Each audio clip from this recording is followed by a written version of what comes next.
Yo, what is up, guys? Mumble Elite here, bringing you another story. Yes, I hope all of you are enjoying your weekend. I am currently just sitting at home and playing a lot of Call of Duty.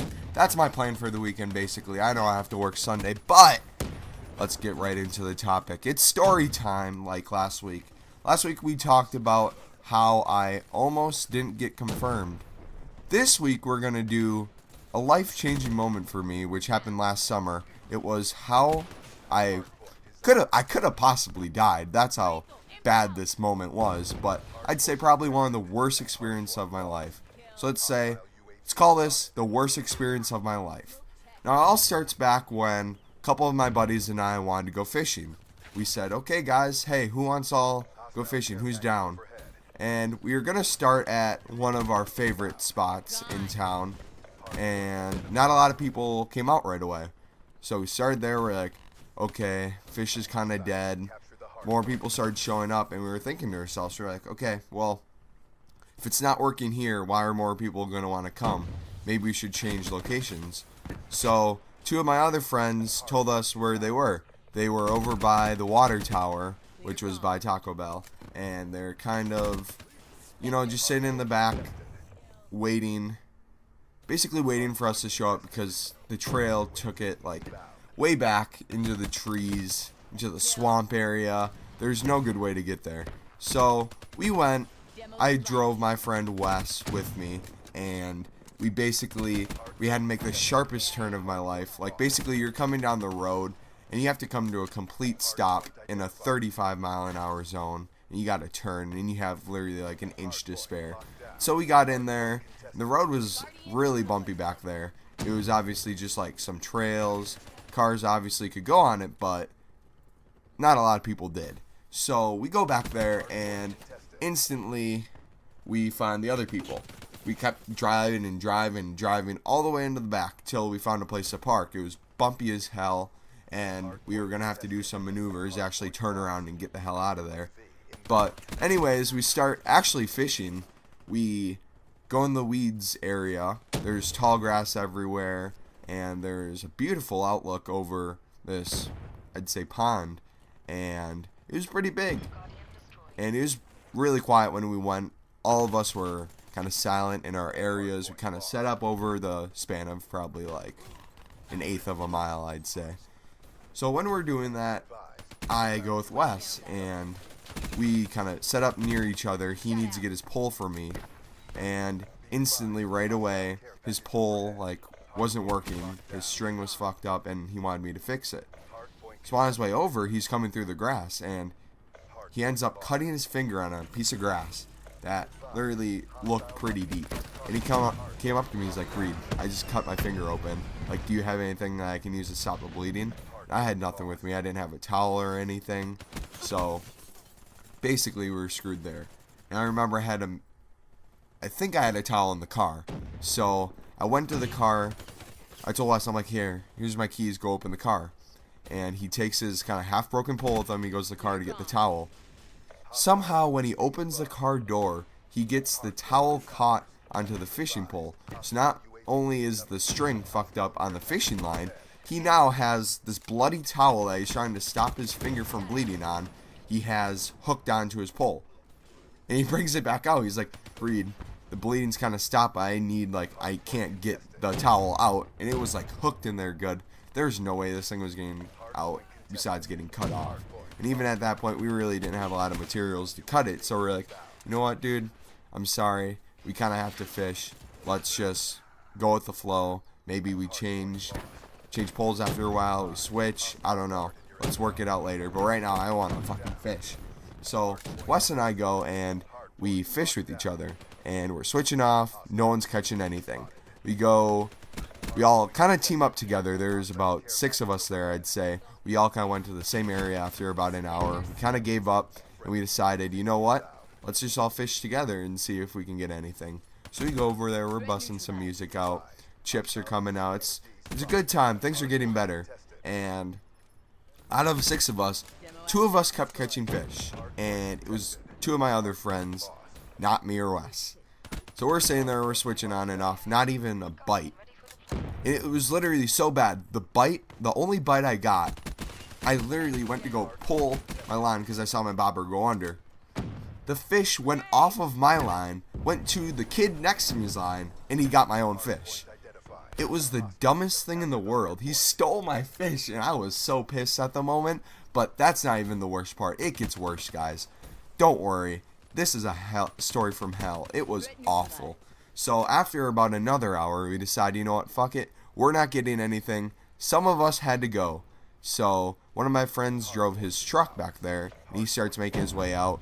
He needed a couple of us to move to kind of get him some space on the road so he could turn around with his big-ass car and get out of there. So we do that. We go turn around, and we stay to fish a little more. And again, we get nothing. At this point, I'm probably the second to last group of people to leave. There's 2 other guys with me and then Wes. And we make our way back to the car. One of the other guys gets in the car with me because he's going to help me turn around. We start driving. It's like, I don't know how to explain it. Like, the road, think of the road as the trail going straight. And then there's like, not even that big of drop-offs in the middle, but it's bumpy. And one of my friends told me, he's like, hey Reed, I don't want your car to like bottom out right there and destroy the bottom of it. You should probably go to the side. The grass is even right there. You can just pull over there, turn around that way, so we don't have to go into this like big pothole type looking thing. And so, using my better judgment, I'm like, you know what? My friend's a really smart guy. I'm gonna go with his decision, what he thinks is right. So we do that, and guess what happens? We fucking get stuck. We go to the side, it looks like it's even, and the second my car goes into the grass, we fucking just go down. It just sinks and sinks and sinks. I'm trying to get out of there. I can't go forward, I can't go backwards. And I'm like, fuck, what am I gonna do? We are seriously just stranded here now. We're the second to last people gone. I'm like, oh my gosh, what can I possibly do at this point? So I did the only thing. I'm like, okay, Wes and my other friend, let's get out of here. Let's open the doors, and how about let's try to see if you can tell me how to back up. So we try that. One goes in front of the car, one goes behind, and they're trying to give me directions to get out. And I'm pulling back, I'm going forward. This car is not moving at all. It's standing still. I'm having a really hard time listening to what they're saying because windows were closed. So I decided, you know what? I'm going to open the window to see if I can hear them better. I opened the window, and there was a beehive underneath my car. I was on top of a beehive, and all the bees came through the fucking window. And guess what? They all came for me. None of my friends got stung. I got stung 5 times. And I was sitting on them too. I literally, when I opened the window, I'm like, oh shit, ow, bee. They're all on my back, over my stomach, and one stung my fucking ass. It was one of the worst things I've ever experienced in the world. And at this point, I'm like, what could make this day get worse? I'm so done. And I'm thinking, how am I going to get out of here? My parents don't know I'm stuck here. And I don't want to go to them and like ask for help because I'm the kind of guy who's like, I get bitched at for enough as it is by my parents. I don't want them finding out about this. So I call one of my friends who left already with the truck, and I said, hey, I'm stuck right now, and I can't get out. I need your help. He said, sorry, dude. I'm like on my way. He was going out of town for like the rest of the weekend. And I was like, fuck, what am I going to do? So I call my other friend, and he comes back. He's like, all right, I don't have anything I can use to pull your truck, but if someone had something, we could probably pull your car out. It might destroy the front of it, but there's really nothing we can do at this point. Your car is kind of just stuck there. We gotta try something. What are we gonna do? So I call my other friend, whose stepdad is a firefighter, and he comes and he says, all right, who has a truck we can use to pull his car out? And we hook it up to the back hitch of his truck, and we put it to the front of mine. And I was like, oh gosh. He said right away, he's like, I don't know how this is going to work. This might destroy the front of your car, but we'll give it a try. So, miraculously, he somehow pulls it out of his ass and gets me out of there. And he literally drives it all the way down the road through the bumps, and nothing happened to my car. It was, besides being dirty as hell on the bottom and the sides, it was awesome. Nothing was wrong with it. I was like, oh my gosh, I just got saved. Thank you, my parents will not find out about this. And so after that, I went to my other friend's house, the one who gave me horrible directions when I was doing the bee situation. And he let me wash off my car there. I got a hose out. I was hosing it all down. And still, Wes, who broke my pole, still wasn't coming undone. The towel was still in there. And I was still having a shitty day. But I thought it was going to be the end of it. So I was like, oh gosh, it's over. It's finally over. Oh, then my mom calls and she's like, hey, where are you? And I said, oh, I'm at Nate's house as I'm watering my car. That was my other friend, Nate. And what happens next, I'm not proud of, but I did it anyways. I'm like, she's like, what's that sound? I'm like, oh, it's water. My car got a little muddy when we went to go fishing, so could I just go to like a car wash or something to get it like clean real quick? Because I really wanted to inspect the car too to make sure it was okay.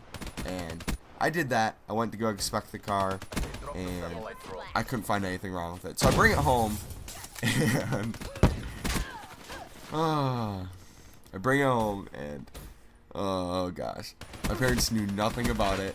It went for 2 months because this was during the summer. By the end of soccer season, they still didn't know about it. And one of my friends, Jake, who was the one where whose stepdad pulled me out, he ended up having me for like the senior gifts for the end of soccer season. So what that means is him and a bunch of other juniors get to come up with gifts for the seniors, and he had me. So he got me a couple practical joke items, but then the last one, he got me a chain, and I'm pulling all these out in front of all the parents and everything. I get the chain, and he's explaining what each one means. And he said, this is for the chain when my stepdad had to pull you out when we went fishing, blah, blah, blah. You thought your car was going to be stuck there, there's going to be damage to it, but nothing happened and no one found out about it. And he didn't know that I didn't tell my parents. So guess what? Boom, I get in trouble there. They thought it was kind of funny, though. They're like, you didn't tell us about it? And I talked to his mom about it. I'm like, just let's be happy that nothing else happened, because that was a day from hell, and I wish that will never happen to me or any of my friends or even my worst enemy. I wouldn't wish that on my worst enemy in the world. That was probably the worst experience of my life. So if you guys enjoyed this video, please leave it a like. If you're new to the channel, subscribe. Thank you for watching this video. And I'm Reed Felbo, Mumble Elite, whatever you want to call me, and I'm out. See you guys.